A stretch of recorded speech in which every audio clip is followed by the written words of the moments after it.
Terima kasih. Saya buka dulu. Marilah kita berdoa. Dalam nama Bapa dan Putra dan Roh Kudus. Amin. Tuhan Yesus yang Maha Rahim, Engkau mengenal isi hati kami, lebih dari kami mengenal diri kami sendiri. Hari ini kami kembali datang di hadapan-Mu dengan hati yang rindu untuk belajar rendah hati. Ajarkanlah kami untuk melihat diri kami sebagaimana Engkau melihat kami bersama-sama maupun satu persatu secara personal.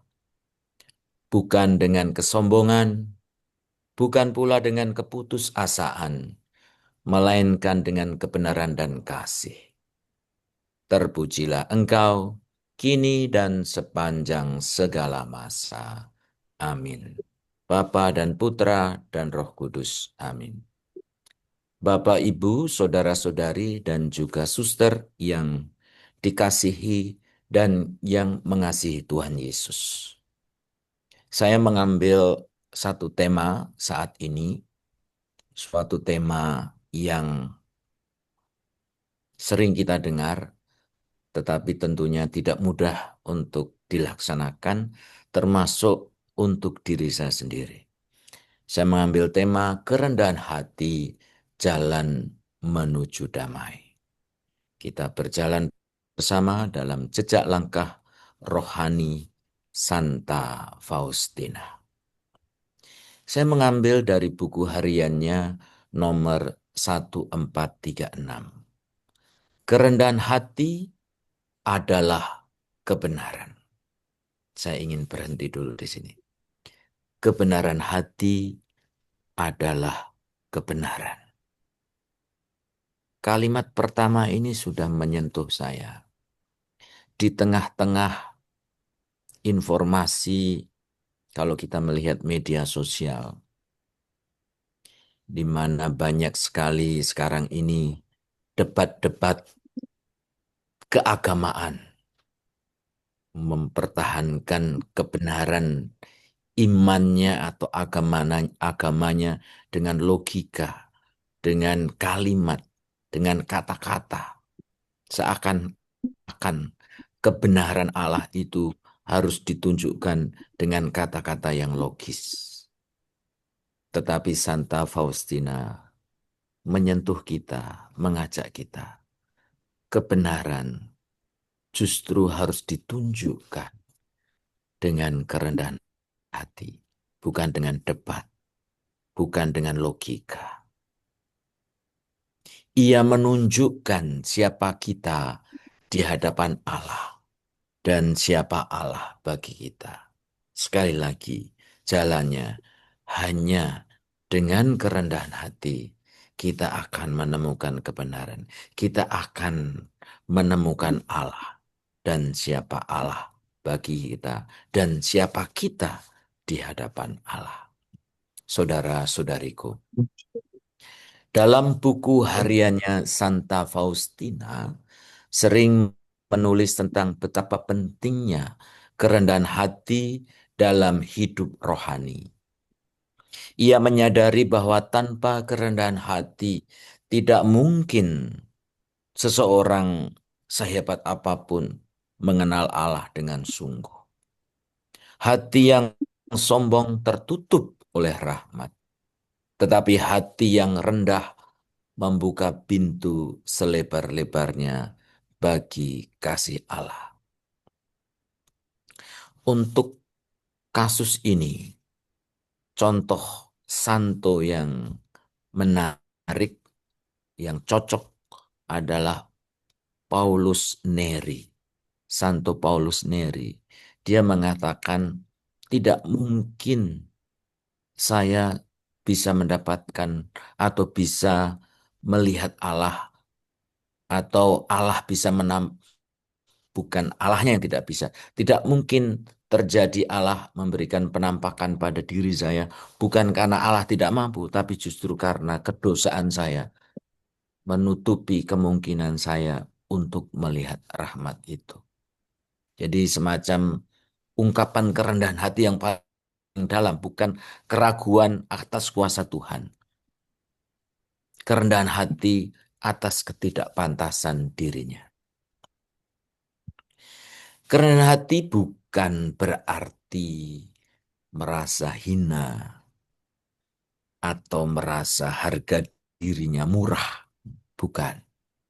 Tetapi mengakui bahwa segala kebaikan datang hanya dan dari Allah. Ia adalah sikap seorang anak yang tahu bahwa Bapa selalu menjadi sumber kekuatannya. Ketika kita rendah hati, kita berhenti membandingkan diri dengan orang lain dan mulai melihat hidup dengan damai. Dalam bahasa Jawa ada istilah wang sinawang. Kadang-kadang godaan manusia itu membandingkan diri kita dengan orang lain.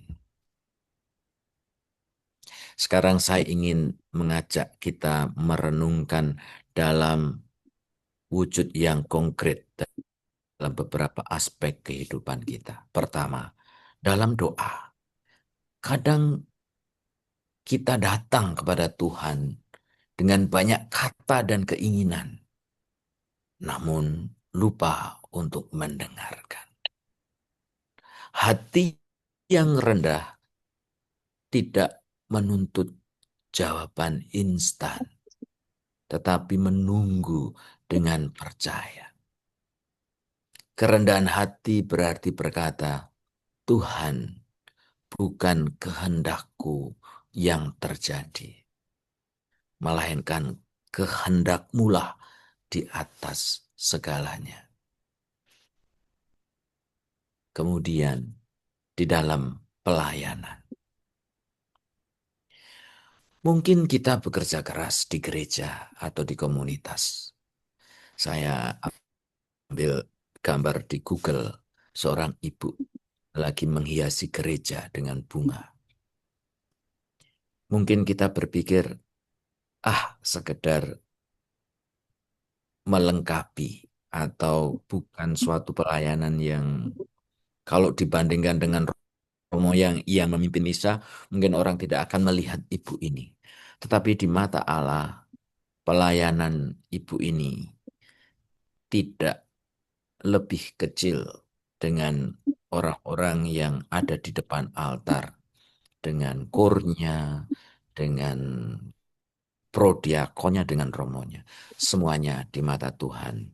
Ketika melayani dengan rendah hati dan dengan ketulusan, berharga. Tapi mungkin kita merasa kecewa saat kita tidak dihargai oleh orang lain. Kalau Yesus pasti menghargai. Santa Faustina mengajarkan bahwa pelayanan sejati tidak mencari tepuk tangan, tetapi ingin agar Tuhan semakin dikenal banyak orang. Kerendahan hati berarti melayani dengan sukacita, meski tanpa sorotan. Menjadi pelayan di belakang layar dengan kerendahan hati, dengan kesetiaan, sama berharganya dengan orang-orang yang di atas mimbar. Di dalam relasi dengan sesama, saat kita disalahpahami atau dikritik, hati yang sombong mudah tersinggung. Kita disuguhi juga aneka macam situasi di Indonesia, orang-orang yang beragama, tetapi mudah tersinggung ketika ada entah itu kritikan atau hujatan atau apapun. Tapi ketika orang berbeda, langsung digeruduk, langsung diserbu, langsung menjadi objek kemarahan. Maka kembali Santa Faustina mengajak kita. Hati yang rendah memilih untuk mendengarkan dulu dan lebih-lebih mengampuni. Kerendahan hati berarti lebih memilih damai daripada membuktikan diri benar. Tapi kalimat ini jangan disalahpahami dengan kalimat-kalimat yang ada di kasus-kasus Indonesia. Lebih baik kita damai saja lalu dikasih uang. Bukan damai dalam arti itu. Tapi lebih pada bagaimana kita mensikapi perbedaan, kritikan tanpa harus dengan emosi.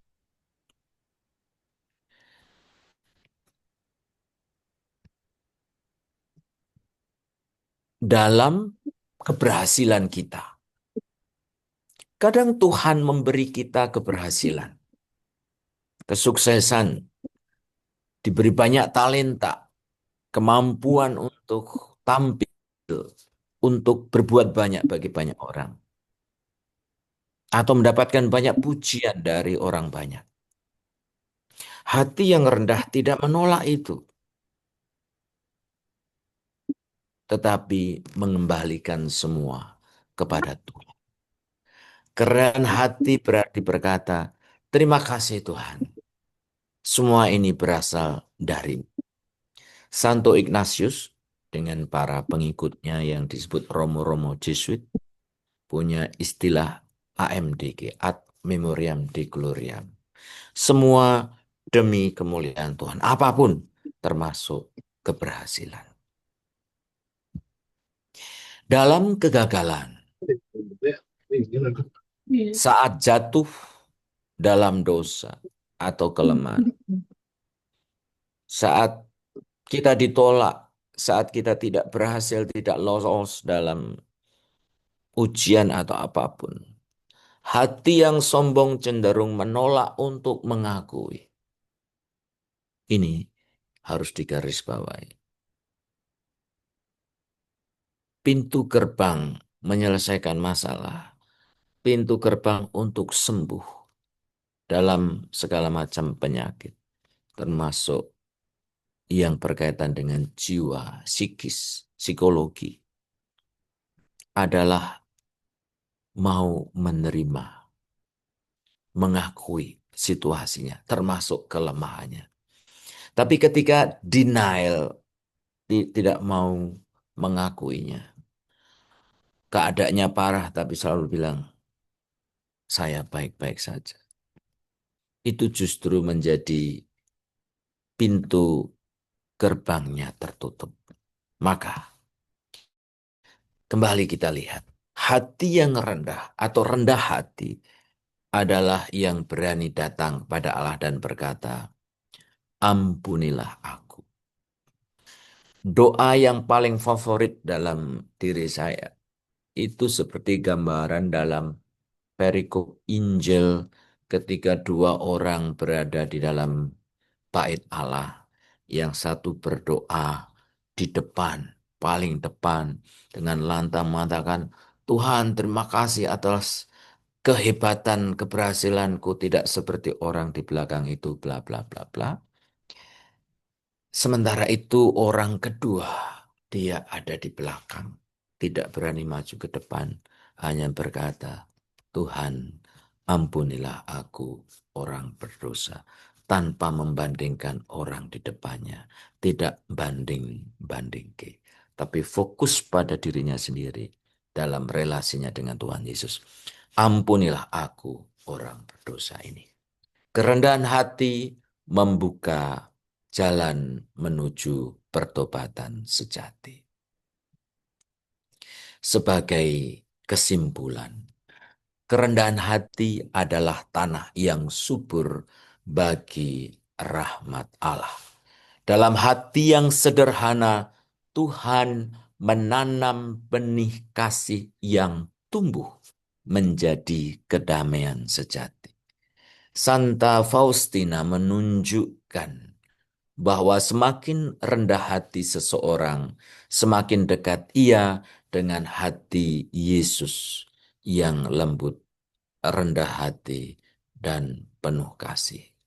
Yesus yang lembut dan rendah hati, jadikanlah hati kami seperti hatimu. Bapak, Ibu, Saudara-saudari, para suster, untuk renungan pribadi, untuk menantang diri kita sendiri.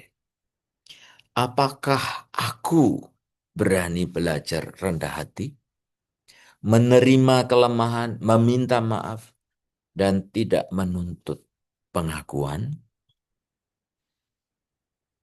Bisakah aku berkata dengan jujur, Tuhan, tanpa Engkau, aku tidak bisa apa-apa.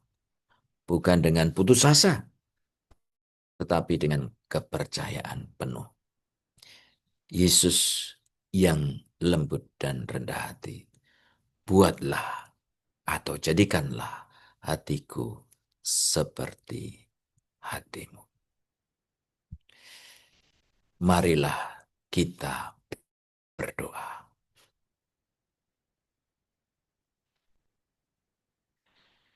Tuhan Yesus, berilah hati kami yang sederhana dan rendah seperti hatimu.